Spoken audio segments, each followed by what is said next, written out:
Ever since I got pregnant, my husband hadn't touched me. However, to my embarrassment, my body had only grown more sensitive. Every night, I would find myself craving for touch, unable to stop my mind from wandering to all kinds of fantasies. That was until the night a masked man broke into my home. I lay alone in bed, clutching the thin blanket between my legs, shifting restlessly. I let out a few frustrated groans, unable to endure the discomfort any longer. Eventually, I made up my mind and reached for the drawer of my nightstand, pulling out a toy I had recently purchased. Even though I was alone at home, my cheeks flushed as I opened the packaging. I hesitated briefly before switching it on, following the instructions that came with it. The gentle hum filled the room, soon accompanied by the sound of my quickening breath. The rave reviews I read online weren't exaggerating. The intense relief that swept through my body and the warmth spreading across my face were proof enough. It had been 5 long months since I'd felt anything like that. The tension drained from my limbs, leaving me lying there, basking in the afterglow. Sudden, I heard a rustling sound coming from the living room. Since Mark moved out, I had been living alone, so there was no way anyone should be in the house. My heart started racing. Could Mark have come back? He was the only one with a key to this place. Thinking of that possibility, I panicked and shoved the toy under the blankets. "Who's there? Mark, is that you?" I called out nervously. The noises stopped immediately. If it wasn't Mark, then who was it? My heart pounded as I carefully got out of bed, determined to check it out.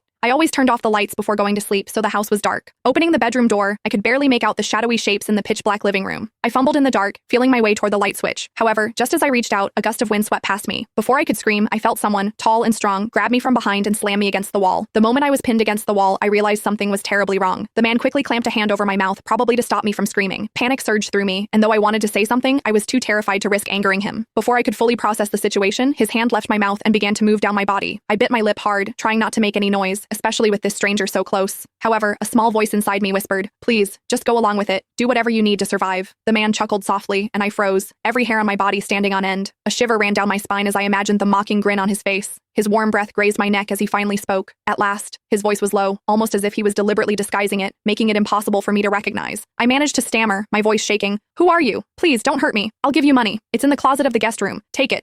Just let me go." The man let out a chuckle. "Who said I'm here for money?"